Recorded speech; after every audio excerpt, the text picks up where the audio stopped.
I start flailing wildly, you'll know why. Okay, this is Power. We're gonna talk how Christians should approach AI today. This is Nefi. Please give us a brief introduction of who you are. Yes, so primarily, I'm just some guy that you know. I'm an associate pastor at Mosaic Church, where you attend and you're a member at. Also, I'm a full-time student here at Trinity College of Florida, which you also are, and that's kind of how we met mostly. This is our senior year, right? Yes, absolutely. Yes. Okay, so yeah, Nefi is kind of my pastor, my elder. We're gonna talk, we have a couple questions that we will love to discuss. Are you ready, Nefi? Yes, let's go. Okay, so do you believe Christianity and AI are fundamentally compatible? I guess it depends on how you classify AI. Most people would say it's technology or it's a tool, and so if you look at it that way, then the answer is yes. Because if you ask, is a hammer compatible with Christianity? Mm-hmm. We say, well, yeah. If you're building a house for a widow and her children, then it's very compatible with Christianity. But if you're breaking into a house to rob the widow, then it's not. Yeah. So, yes, in that if you're using this technology, if you're using AI for Christian ends, then yes, it's very compatible. The only way I would say no is if you can discern that by its nature, or the essence of the technology is incompatible. So there's a lot of different technologies that are kind of brought together under the umbrella of AI. So there's like chatbots and image generation and language models. So for something like image generation, where you can be like, hey, draw me a gorilla backflipping and fighting and doing all this other stuff. That's a prompt that I would use. Yeah, that's why I used it. The way it generates that image is by being trained on actual images that humans have drawn and actual data that pre-exists. So in a sense, you could say that is a kind of theft if you're taking other people's artwork and put it together. So you could say that aspect of AI is incompatible, and which is not to say you could never use it. I mean, you could make it compatible. Like you could think of a law where you could only train AI on data where people have been compensated for, which that's a big project. It's a lot of work would go into that, but it's a new technology, and so for new technologies, it might just take a lot of work to make it compatible with Christianity. So short answer, yes and no, depending on the way what we're talking about. What about Christians making movies with AI, but they are Christian movies, right? Yeah. Let's say they're doing like you know the show The Chosen, right? Yeah. Okay, let's say... I haven't watched it actually, which everyone bothers me about, but I watched only one episode, but yeah. Only one? Yeah. You have to watch it. Okay, yeah, that's what everyone says. Okay. They have like 6 seasons, I believe. Yeah. So what if they do like a Chosen one, like a Chosen, but with AI? So they're technically using for good reason, right? They're trying to get more people and attract more people with AI, right? Like people nowadays are very attracted to AI. They're even doing AI movies, AI TV shows. I don't know how they're doing that, but they're doing it. Yeah. What do you think about Christians using it for Christian shows? Again, as a tool, I mean, it could be used like any other tool, like video editing software. So it would be fine. Okay. But in general, this is probably a little off topic. In general, media that tries to be specifically religious or specifically Christian is bad. Okay. So most, why? Because the message becomes more important than the medium, and by that I mean, instead of delivering art that honors God or glorifies God, you're delivering your message that you believe, which I'm trying to make a distinction there. Instead of preaching art at people, make art that has its own worldview and that is good on any term, that's technically proficient and beautiful on its own merit, but it's made from your worldview. And so in a sense, it it would in essence be Christian art, but it wouldn't be kind of dull preaching at people, which is not what the Chosen is, but other things like I'll just call out the God's Not Dead series. That's the kind of the thing I'm criticizing here. Okay. But going back to your question, yes, I'm sure it's fine. It would be fine for Christian movies. I just have a predisposition to being anti-AI. Okay. So do you also find useful to learn what is Christianity about? Like, let's say someone is discerning to be a Christian, right? And they're using AI to do that. Let's say ChatGPT, Claude, I'm trying to name all of them. Gemini, Perplexity. There's Grok. The cool kids use Grok. Okay, Grok. I think that's the one that X is using, right? Grok. Yeah. Okay. Elon's AI. Elon. Okay, do you like Elon? I love Elon. So he loves AI. Okay, so you think someone that, let's say he's atheist, agnostic, or even thinking about being a Christian, you think AI is a good tool? Yeah. So even in that example, it's not really a unique tool. It's doing something that already existed, like research. It's collating a lot of information from the internet, it's scraping information and presenting it through AI. So I would put that under the classification of just doing research, which is fine in itself. Ideally, you'd want to talk to a person, and maybe we'll get into this later, but one thing I don't like about AI is that it's replacing these ideal situations. Yeah. So if you need someone to help you write a resume or something, you could go to AI, write me a resume, ask me questions to fill out the resume. Or you can go to your friend who maybe is a manager at a place, like, hey, what in your experience, what? I mean, we're relational creatures. Yeah. God made us that way. And so if AI starts taking away those things, like, oh, instead of talking to this person who is an expert or who has experience here, just go to AI. It'll do it in 20 seconds, and you can stay alone in your room for another week. So that's a different criticism. You see the danger there, right? Yeah. Okay. I think there's many reasons, right? Like the AI is cheap. I mean, it's for free, right? For now. Well, he can do a resume for you in 20 seconds, like you said, for free. Another thing I talked in one of my sermons was that sometimes we avoid going to other believers or friends because we feel that we could be judged by our resume looks really bad, or judged by our actions. And actually AI doesn't do that, or not very often. He just accepts. But even the way we're talking about it, we're talking like it's a person. AI doesn't judge me. It just accepts what I do. That's like another layer of danger to this, where it's like you're personifying this thing that isn't a person. And not to get too ahead of it, but the more you depend on it, there's one danger, it's replacing your peers. And there's another danger, is it replacing God too? Like, if normally you would pray about a decision, talk to other people in the church about a decision before you make like a big purchase or something. With AI, you go, hey, what is the best path forward for financing this and doing that? You could skip a lot of praying and discerning to just go to AI immediately. And I don't know if there's an easy way to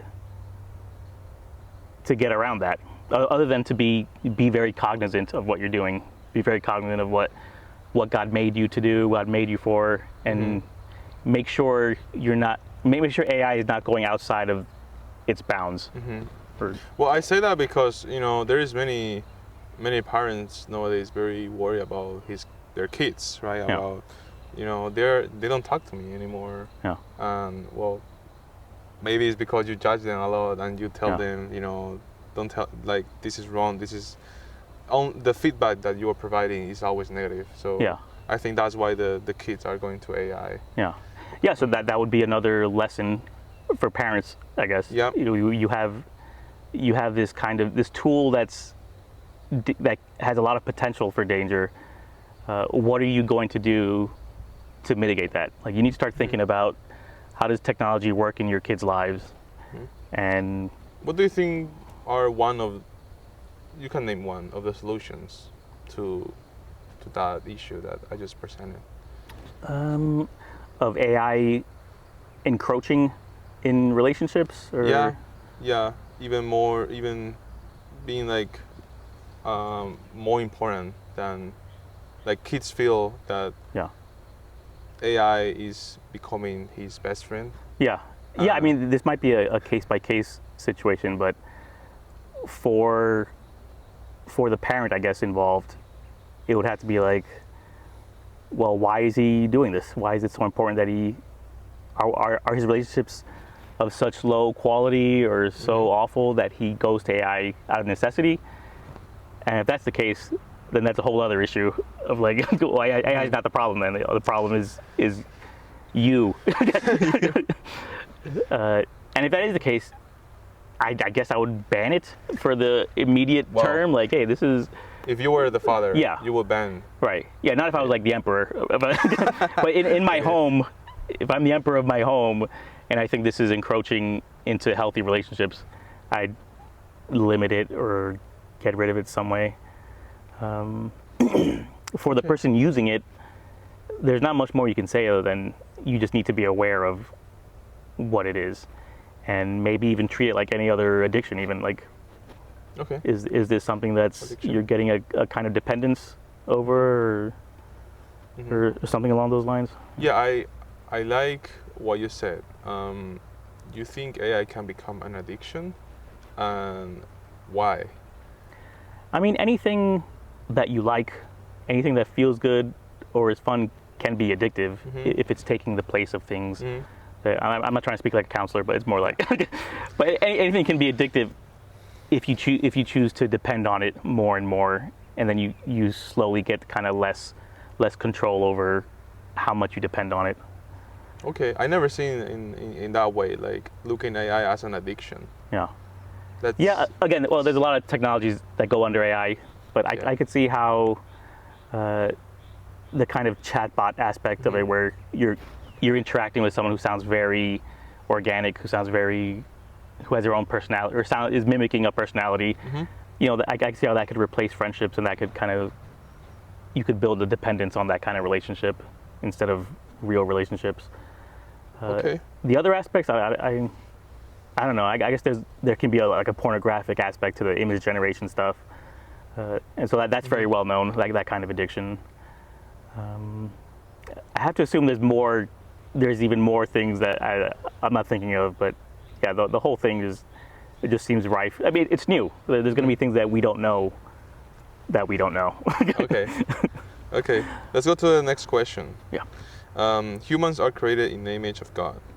What does that mean in an age where machines can imitate human intelligence? I guess, I mean, you want to start with what is the image of God? And there's a lot of schools of thought on this. And probably the most popular one is our unique attributes that we share with God. Things like being able to love, being able to make moral choices. Though we might share those with other spiritual beings too, obviously. But that's usually how image of God is looked at. I think a better, or the school of thought that I prescribe to more, is the image of God as a status. Status? You were created to do this, so you are an imager of God. You image, like as a verb. That is what you do. You can do it poorly, you can do it well. God has given you attributes to function in that status, which is why there's a lot of crossover. Like, you can kind of confuse the two schools of thought there. But how can we fundamentally know about that? Like, are you talking about the soul? Are you talking about no? I think status. What do you mean by status? Just if you are a human, then your job or your function is to be an image of God. A human, but yeah. So I can see many people will ask, like, maybe like people saying humans are also animals. So what makes us different from the animals? Do we have like something different? Well, people will say souls, maybe. Yeah, or souls. Spirit. But as far as this particular school of thought, other animals weren't given the vocation, the same status of being. Yeah, they weren't given that. They weren't tasked with that vocation. I would say, yeah, I also like the idea of image of God as a status because it helps you navigate some moral issues. Like when you think about abortion or the fetus or the preborn, they don't have certain attributes. They can't make moral decisions, and they would still be in the image of God. Somebody in a coma would lose a lot of the attributes that people cite as being things that make you in the image of God. And so I like it better as a status. So, like no matter what your capacities, no matter what your attributes, if you are a human being, then you are made in the image of God. Okay. It's cool that it's raining, right? Yeah. It's not raining too much. No, it's working. It's okay. Okay. And this is a follow-up question. If an AI can write poetry, compose music, and hold conversations, what still makes humans unique? Yeah, so when you sent me that question, the first thing I thought was, I can't compose music. I can't do a lot of those things. But I'm still a human, and so that kind of leads into what I said earlier about like, you don't want to look at the image of God as like a set of attributes or a set of things that humans can do, and so they're the image of God. I sent you a link to a scene in iRobot where they basically have that kind of confrontation. The protagonist is talking to a robot and saying, can a robot compose music? Can a robot create a masterpiece on a canvas? And the robot goes like, hey, can you? And of course he's like, well, no. Yeah, so that's why I don't like the idea of attributes as defining the image of God. Say the question again. I don't have a more complete answer. Yeah. If an AI can write poetry, compose music, and hold conversations, what still makes humans unique? Well, yeah, I think that's very true what you said. But I think there's some attributes that makes humans unique, like morals. Yeah. What do you think about that? Yeah, we don't think about morals like a tree can't be moral or correct. As far as something like I would fold in something like virtue, because virtue kind of bridges these two ideas.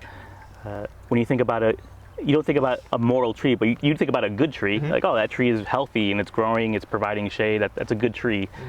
And someone like Aristotle would say, whatever it was made for, if it's functioning to a high capacity for that, then that's what makes it good. And he uses that same way to talk about humans. Like, oh, if humans are functioning in the ways that make it unique, what they were created to do, then that makes a human good. Okay.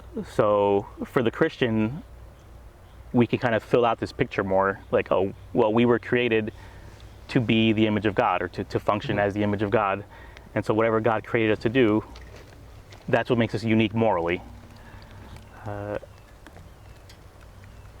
I lost track of where I was. Right? No, don't worry. Okay. What was the last part? Oh, why does it make us unique? If they imitate, because they can't literally imitate what we're doing, because they can only repurpose data. And so if I do something good, I'm a human that was given a vocation by God to do something. We created the AI. We did not give it the vocation to act as an image of God, because we don't have the authority to do that. Okay. And so whatever it does to imitate that, at its essence, it can never really be that. It can never actually be virtuous the way we are, or unique in the way we are. Let me just maybe go back a little bit, because there's probably some people saying, you're talking about moral objectivist, right? Yeah. You will say moral objective, but some people will believe it's subjective. Like, it's this is good for you, or good for me. Yeah. Or evil for me and good for you. So, how can we like help maybe these people that maybe they're even Christians, but they take an I would say you approach? can't be a Christian and not think that morals are objective. Okay, why? Because God is not subjective. If he's the foundation of existence and he's decreed things, then that's in essence objective. Okay. As far as the debate between objective and subjective morals, that's a philosophical question. So if we're talking within the context of Christianity, it's already assumed. If we're interacting with people outside the faith and maybe trying to convince them about what's the best ways to use AI, I guess if I were doing that, I would kind of fall back on virtue ethics as far as, and maybe natural theology, where you try to figure out what is a human, like how does it function in nature, what is it supposed to do. Like Aristotle would say it reasons and thinks in ways that are unique to other animals. It flourishes in ways that are unique to other animals, and so AI should work towards those ends. But ultimately, if you think morality is subjective, there is no way to get you on board to objective morals if that's your framework, because whatever I say, they can be, well, that's good for you, but not for me. Or I'm gonna, if you can make it benefit me, then I'll be on board. But I can see many Christians maybe seeing the video and say, I think that's your opinion about AI. I have a totally different approach of how I view AI, and I think it's just essentially good for us. And you're saying it's neutral and you can use it for good or evil. So what would you say to Christians that view AI as, it's just good, like just pure good? Well, it's not maybe not pure good, but people will say it's just very helpful. Like I can even write a sermon instead of 8 hours. I take 2 hours. I can do, I don't know, I can organize all my expenses of my month, just providing all the information to AI, and he will organize it. Like there's many people thinking if we share the same ultimate worldview about God exists, or the Christian faith is true, then one way would be to go to case by case. Like, is AI good if I have it do my sermons, or most of my sermon work to 2 hours, 3 hours? Like, well, no, maybe you're losing a lot when you don't spend 8 hours studying, meditating, and praying. And so I would say, well, you can think of uses for AI that are bad, right? So why are they bad? Well, what is bad about taking shortcuts to everything? And I think that's an easier way to look at it, because any reasonable person can say, yeah, you don't want to take a shortcut for everything, because sometimes the long way is the better way.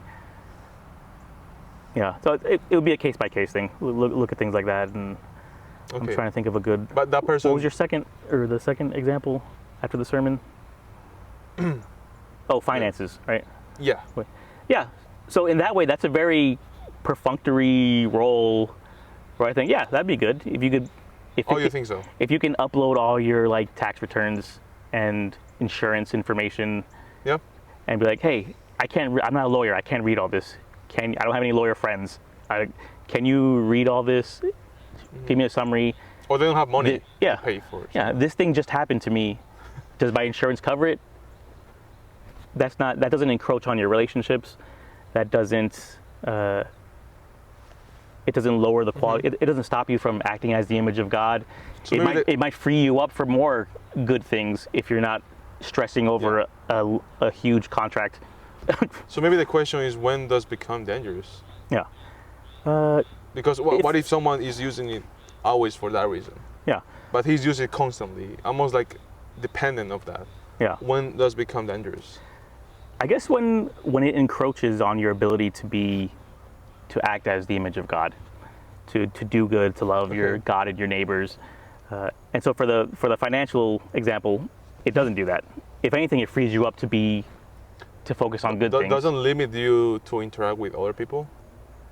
By asking that specifically question? The finance one, I mean, if you have a best friend who drafts home insurance documents, I guess, but most people don't.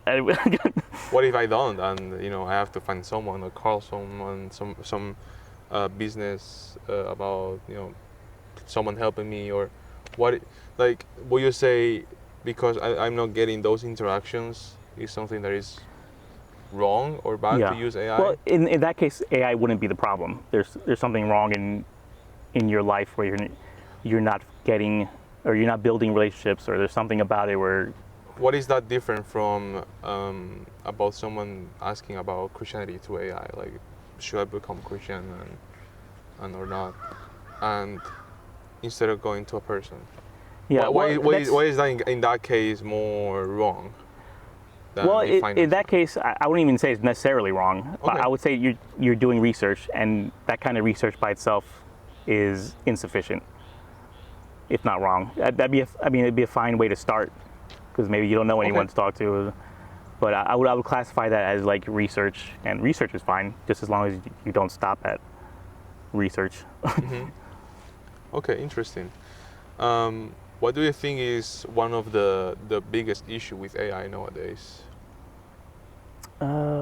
Probably, and maybe looking further ahead, people are just going to depend on it more and more. You think that's a problem? Yeah.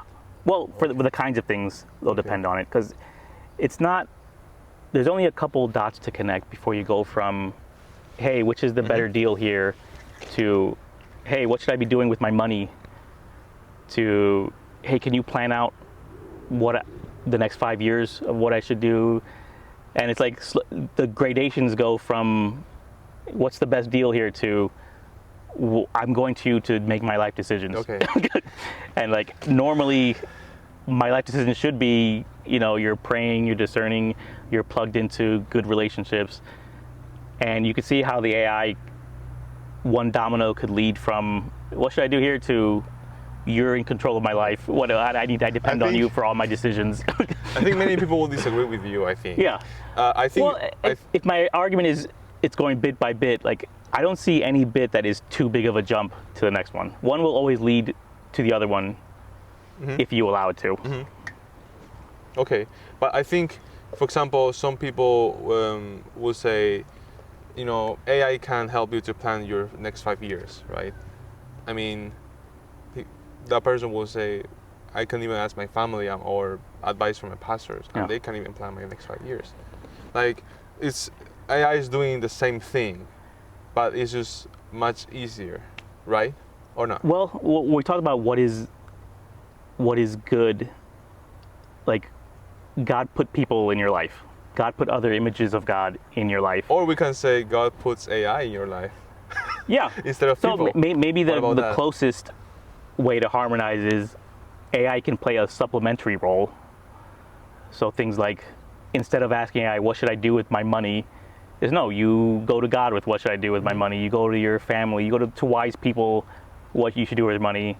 And then for the details, what are the best, safest stock picks for this or that. Then maybe you go to AI and be like, hey, what performs well over history? What if we change the level of importance? Like, the supplementary thing is going to people, we put AI as the highest and most important thing.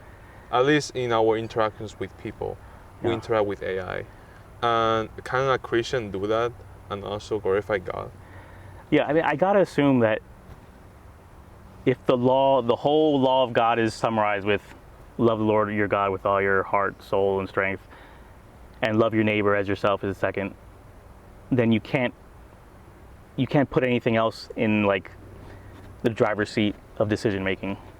Like, if God cares, if God cares about your relationship so much that He puts it second to loving Him, then there's no place for AI to even be side by side with human relationships. Like, at most, it would have to be supplementary. At most, it would have to be the third thing in the hierarchy, and even then, it's kind of like the quality of work would have to be perfunctory. Like, read these numbers, give me the data in this contract. Instead, what people are using it for is do my work that I should be doing, be my friend, stuff like that, where it's like, it's very unhealthy. Okay. But which is not to say there's no role for it, but you need to develop a hierarchy for it. And it's new, so no one has a really good hierarchy for where it belongs. And I think this image of God framework is the best way to do that. Give me a second. Let me see if it's...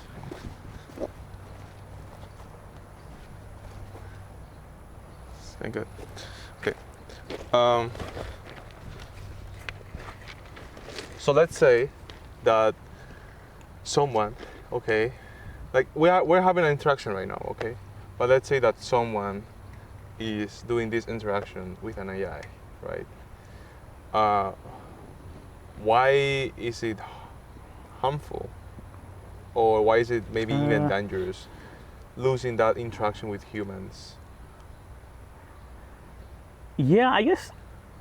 I mean, I guess I'm assuming, for good reason, that we have to interact with humans. I mean, you can't love your neighbor as yourself if you're finding places in your life where you're replacing. That's for humans. Like, love your neighbor. Like, neighbor is. Yeah, I mean, maybe AI. Maybe sentient aliens. That's another question. But as far as where we're at now, with what we know about the universe, and humans are the only other sentient I will admit beings. you something, okay? Yeah. So a couple months ago, I bought Perplexity Pro, okay? Well, I didn't buy it. It was like an offer of, if you are like a PayPal user, Okay, they will give you. bundled in with something else. Yes, correct. So they have a beautiful option, and ChatGPT actually also has that, but I think ChatGPT is also.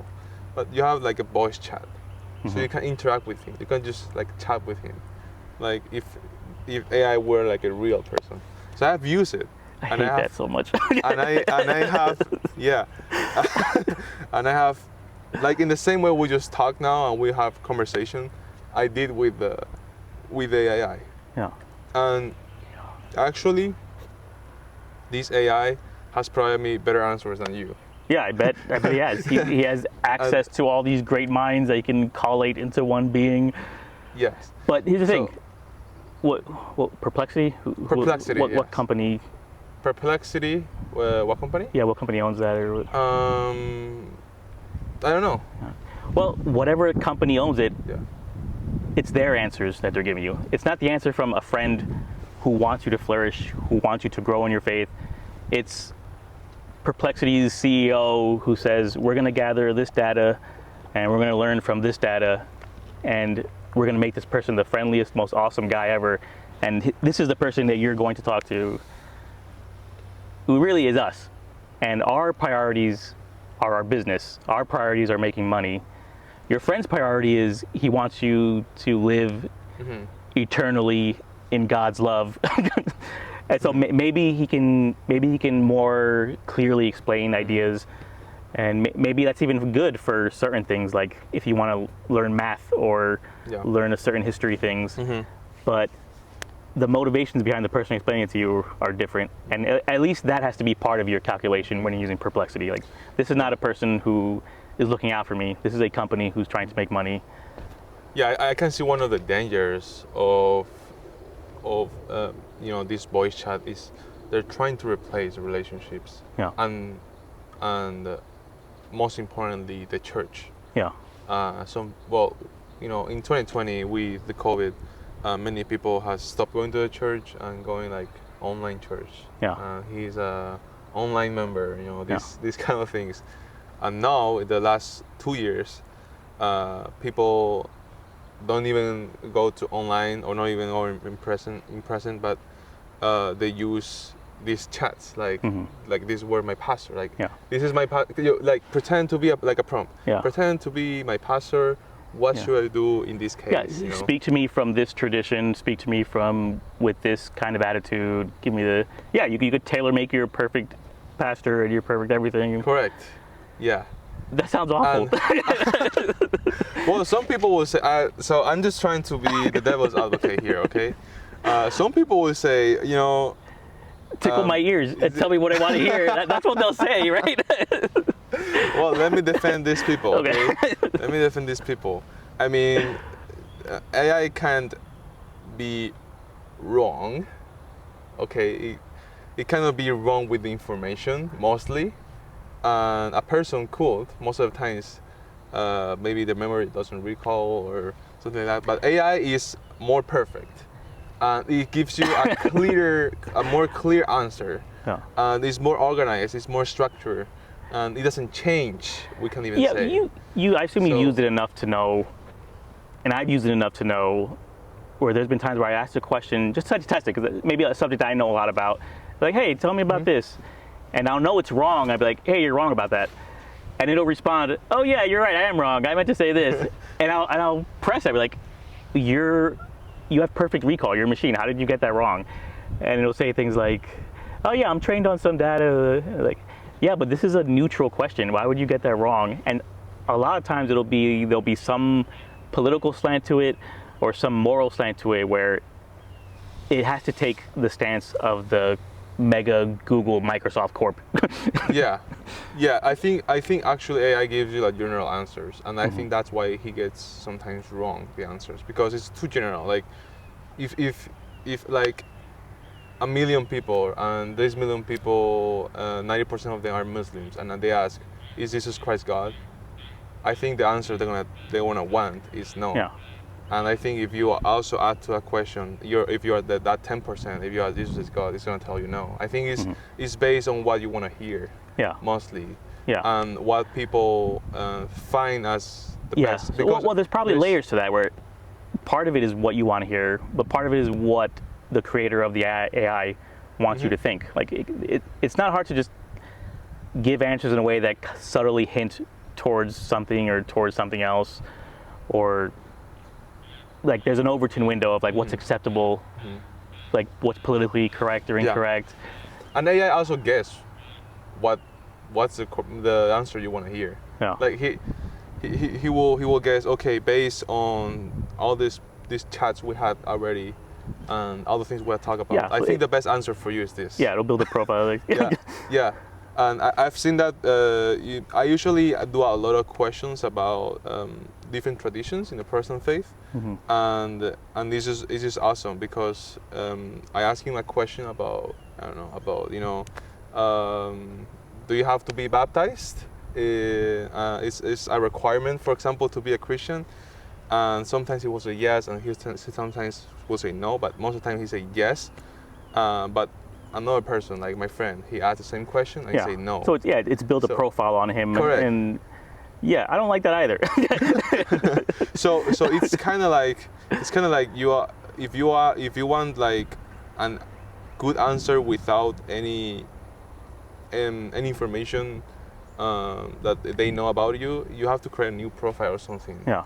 Every time you want like an honest answer, another answer that is built because of your profile. Or you could do the harder, much more healthier thing, I think, is go to a priest of a tradition or go to a pastor of that tradition and just talk to people who have souls and who want what's best for you. And I can see it's more tempting to go do AI, but if someone is exploring all these traditions, it's much better to go to them and talk to them. Yeah. Have you seen in YouTube? I think it's becoming very, very popular, but it's becoming more and more popular. These kind of debates, like between Protestants, Catholics, Eastern Orthodox. I think it's at the tail end where it's gonna crater soon. I think it's increasing now. I don't know. But I see more and more and more. Okay, so I know it's not totally AI. Okay. There's, I think, AI involved, but what do you think about people that depend on learning from solely YouTube or from just social media like Instagram? Learning about anything, but let's talk about different faiths in Christianity because we're more familiar. Let's say someone is thinking about converting to Protestantism, right, or being evangelical. What do you think about their conversion is only based by social media and not interaction with other pastors or people? Well, I think social media is a good first step. Okay. Because if you're starting from nothing, I mean, it might be a big investment to travel to places and talk to people that you have no connection to or no networks plugged into them. So like I said, if you put it in a hierarchy, if it's supplemental to what you're doing, that'd be fine. So you could find a lot of good stuff online. No, the main thing, solely YouTube, like only YouTube. Yeah, that can't be healthy. Okay. I assume that there has to be a human component to all these things. The Bible talks about, how will people accept the gospel if they haven't heard? Yeah. And that doesn't mean program a Tesla bot to be a missionary and go. Though, maybe as a assistant to a missionary. I mean, I don't know how good this stuff is going to get where they can actually mimic humans, but you can imagine a missionary taking their Tesla bot who can learn languages really quick and assist them. What do you think about that? It's absurd, but I mean, I would use it if I had nothing. I think you're just lazy and you're not going to the maybe to learning Spanish, which will the more take healthy more thing time. is to learn languages, Yeah. to interact with the people. Yeah. So we're becoming more lazy. I think that's true. Yeah. I find like the question of like I ask sometimes it's like, okay, I have a question about about Christianity or about this faith, and you put the question, you read the answer, and it's like, okay, that's it, thank you. And like and you think that's the answer for I hate that, because there's been so many times where I like, are you sure? And like, oh, actually you're right, I made a mistake about it. Like, you'd have to ask every time, like, well, what would someone else say? Well, give me the whole picture. Like, you'd have to qualify it constantly with, give you as objective a take as possible. I think that's why it's very important to go into the primary sources. And I think AI is a good tool to ask about, what books you recommend me, what primary sources I can go to find out the truth about, this tradition or this belief. As a research tool, I think that's one of its good or legitimate uses. What do you think about what the Pope Leo 14 talk about? I didn't read up on it a lot, but I like that he's addressing it. But from my understanding, it wasn't necessarily about AI as much as it was about what was it? Protecting humans. Yeah, it was like a restatement of I can't even remember. Yeah, it might have to bring this up on a different conversation. Okay. But I like that he's addressing it. What about his language? Do you agree with his language of like, kind of even suggesting to remove like AI? Like, it's a tool that it's so dangerous that it should be removed. Did he say that? Really? He had like a really strong language. About the tool of AI. Well, for all practical purposes, that's just not possible. Like, to remove a popular technology. Well, I don't think he literally like said remove, but he was suggesting like it can do more evil than good. So we have to be triple. If he's saying something along the lines of where we're at right now with this technology, there needs to be more safeguards in place. We need to develop a kind of ethic around, like a Christian ethic about AI. I would agree with that. Like, we need to get to the point where we know how to use this stuff, and it's not a danger to our souls and not a danger to our. I think he suggested that it can be very dangerous and it can attack directly to human dignity, right? Yeah. With the image generator. Or taking a picture of someone and then do like a video edit about it. I just showed you a long time ago about like many TikToks. I show you like they just put like a famous person face in this. I mean, some of it could be humorous, but you can imagine like things where it's grotesque or insulting or. What would you like feel if, I don't know, someone in the school of like your kids, right? They put your image of your kid. I like the idea of there being legal protections. I think it's enough of an important enough issue that we need to develop legal doctrines and the church should be developing more moral, ethical doctrines about this, because it's new. And when it's new, we don't know how to handle it, and we don't have anything in place to protect people for when abuses get really bad. Okay, this is one of the last questions. What would you say Jesus would do if he was today, here? Will you believe he used the AI? He wouldn't use it? He would call it good, evil? Yeah, assuming we're reasoning about this very well, assuming we have a generally good idea about this, I assume he would agree with us that it's good for Jesus will agree with Nefi. Specifically Christian ends. He would use it as a tool like any other. I mean, we talked earlier about him being a carpenter, so the same principles apply. So if you look at AI as a tool, if as long as it's used towards good ends, he'd be happy to use it. I mean, it's hard to think of Jesus as doing like the mundane stuff. Like, would he use AI for his taxes? Like, would he be doing tax? Like, what? Maybe. I assume his ministry. So? Yeah, if he were not doing his ministry, his 3-year ministry, he'd get a job, do taxi. Would he be itinerant? Would he be a homeless guy because that's the best use of his time? I don't know, but I think he'd be fine with AI. Will he write a prompt to ChatGPT to make a sermon for him? Nothing creative, nothing relational, nothing like that. It would be totally perfunctory work. Yeah. Why would he? Of course, he wants to interact with people. I mean, I guess you don't believe AI can become conscious, right?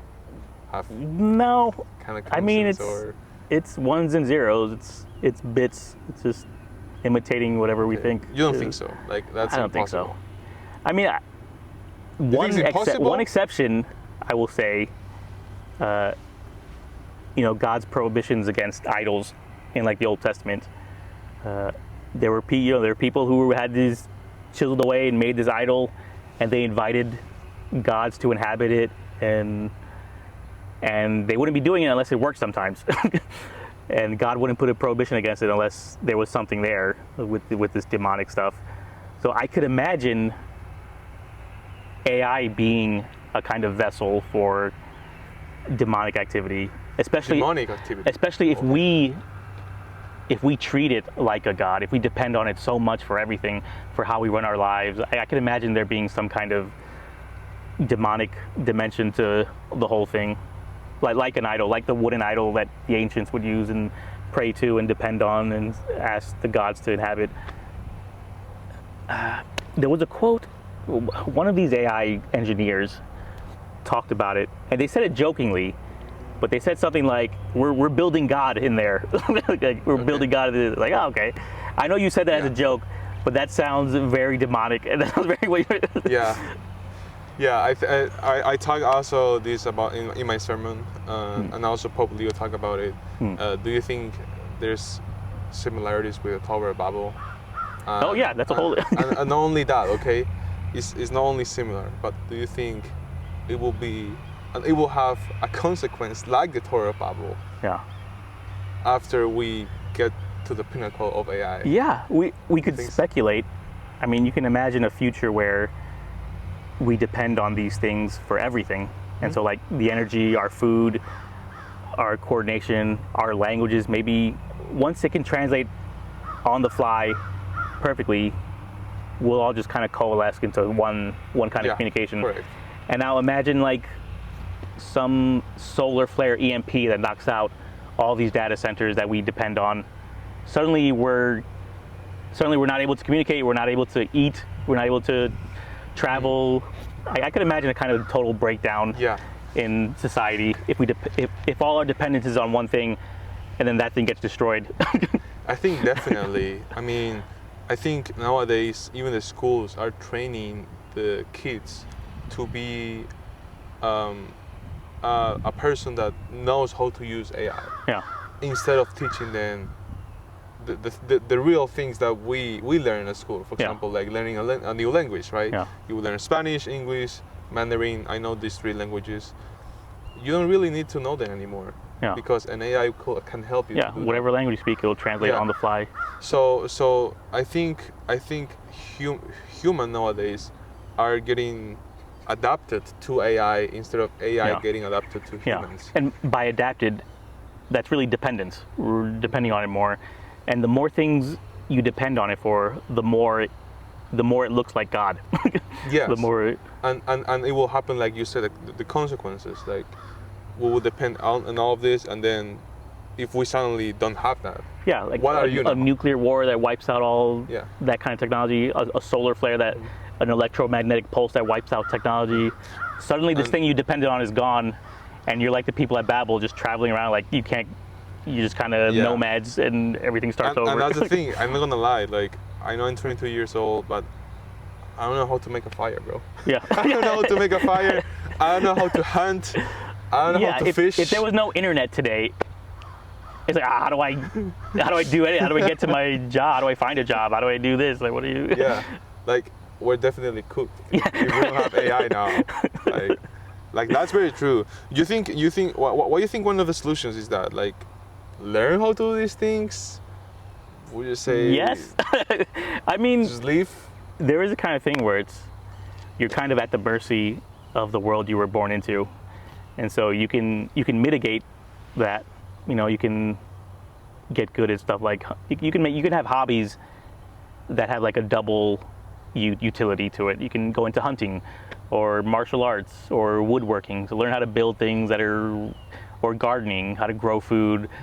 But ultimately you're at the mercy of the world you were born into, and above that you're at God's mercy for whatever you. So you can seek His wisdom, but there's not much you can do if the sun sends a pulse that destroys all the technology on Earth. I mean, for example, maybe this is a really bad illustration, but when I see America and I see like the use of guns, for example, I think that's like kind of like excuse to not exercise. Like we used to.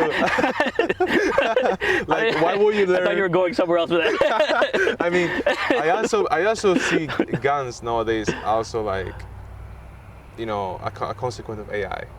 So I believe that, you know, when you have so much technology around you, it limits you. Like, why would I need to exercise or do martial arts if I can just defend myself with a gun? Like, I think that can be applied with many areas in our life. With like, why would I start a fire if I have light? I have, you know. Yeah, I have a switch here. Why don't you learn how to? I have water here. Yeah, like, I can drive to Publix anytime I want. Why do I need food? Why should I know like how to filter water from a river and the process? Why am I going to spend an hour planting potatoes in the backyard when I can buy them very cheap at the grocery store? So the thing is, that's why Americans are fat. Yeah, I was just going to say that. But the broader point about like that's just what technology does to us. It just it makes things easier, and because it's easier, you depend on it. Yeah. But if that ever gets pulled out from under you, then you're left with whatever you've learned up to that point. So you see, I think at this point, we can even see that it is positive if we even take away AI. Yeah, if it were possible, I would do some kind of pause until we can develop one legislation, but more importantly, just develop a moral ethic around it. Like, how should we think? Maybe like what the Pope talked about. Have more of that happening, and then maybe slowly reintroduce it, if that were possible. It's not, but yeah. Give me a second. Yeah. Come here. There was a snake just right over there. Okay. You want to grab him? No, thanks. Yo, that's crazy. I don't see him. I've never seen a black. Oh, black snake. Okay. A black snake. Yeah. Are the snakes here dangerous? Black ones are not. I think the brown ones are ones you want to avoid. Never mind. He was like very close to you. Who was here? Don't worry. I thought you were staring at a wasp or something. You're like, oh, I hope it's not close. I was like Jesus did. Yeah, right with your heel. Okay, so let's just. We're almost done. Yeah. So. Yeah, thank you for all the answers. So conclusion to the question about we just seen a snake, a black snake over there. We wanted to play with it. So Jesus will have the same opinion as you about AI. I think he would classify it as just another tool, just like a carpenter's got his hammer and it can be used good or bad. He'd look at it, but he would also be even more aware of its dangers than we are, and so that'd probably be part of his sermon or ministry. Talk about the dangers it poses, because I can't think of any other technology that's more positioned to kind of break down relationships, make us less competent, less relational, less dependent on God. Like there's no other technology that has that kind of potential. Mm-hmm. And so it would be a big deal to him. He would use it, but be very aware, more aware than we are, of how dangerous it can be. Yeah, I think definitely with that and the Tower Bubble, I think the history will repeat itself. Yeah, maybe. I don't know what will happen in 10 years. Like, if the last 5 years AI has advanced so much, like improved so much, I'm just scared of what's going to happen in the next 2 years. I think it's just going to continue on more and more dependence, and maybe sub-communities will be able to insulate themselves more. Maybe the particularly religious people will be more aware of how it should not take over relationships. And I mean, who knows? I also see AI as something very similar to money. Yeah. Okay, I will explain you why. So also, like, for example, when you are born in a rich family, like you, no. When someone is like born in a rich family, usually if that person is not taken care, like he has everything he needs. Yeah. Right? Let's say this person has been born like 200 years ago without technology, but he has everything. Like he has food. He doesn't really go and learn about how to hand and how to make food. Yeah. He has everything. He has clothes. He has everything. So will you see also that something like similarity with AI? Like, yes, because I have money or I have AI, I don't need this. So in order for me to grow as a person, I need to get rid of that in my life. Yeah. And stop being dependent of that money and stop depending of that AI in order for me to grow. Yeah. We'll say that's... Yeah, it's also similar in that you kind of have to have some interaction with it. There's no way to completely cut yourself off from, without being a desert monk, there's no way to completely cut yourself off from like money or... Yeah. Because the thing is, I don't see, I mean, AI is a new thing, I know that. But when I see history or I see the Bible, I mean, there was always something else that was the AI. Yeah. Like, it was another Tower Babel for them, I mean, another idol. It's technology, So and there's always, with the Tower of Babel, bricks were the technology. It was the building blocks of what they were doing. Or the pyramids in Egypt. Yeah, when the aliens came and made the pyramids. Yeah, I was just gonna say that. I don't know how they made it, but you know, what technology they had, we don't know. But I think history repeats. Yeah. So I think it's very true. Like, we will have consequences with AI, and we will experience a really a big tribulation. I think that's true. Yeah, maybe not the tribulation, but a tribulation. Okay. So yeah, that's what you expect in the next couple decades about AI. Would you say it will get? If I were to put money on it, it will get a lot worse, and then from things getting worse, then people will get with the program. Okay. Once there's like an epidemic of like, which I think is very possible, an epidemic of like suicides and drug abuse because people are just cutting down all their relationships. The communities that are best insulated against it, which I think will be religious communities, will then kind of just naturally fill in the gap, like, because it'll be so destructive that people will have to deal with it. So if I'm making a prediction, that would be that. Okay, great. So that's it. Any other comments before we end the video? No, I had a great conversation. I appreciate that, man. Okay, thank you very much. And last thing, would you like to pray for the Christians with Christians using AI, for Christians, for the church? Yeah. Would you like to pray for that? Yeah, sounds good. Heavenly Father, we lift you up in all things. Lord, we're grateful for your creation. Lord, we know that you've given us the responsibility of being stewards of all this, Lord, that you've created. We ask for wisdom. We ask for discernment, that your church worldwide would have the capacities to take this technology and all new technologies, Lord, and use it for your glory, to use it wisely, to build your kingdom and to glorify you. In Jesus' name, amen. Amen. Thank you, Pastor Nefi. Thank you, brother. Appreciate it.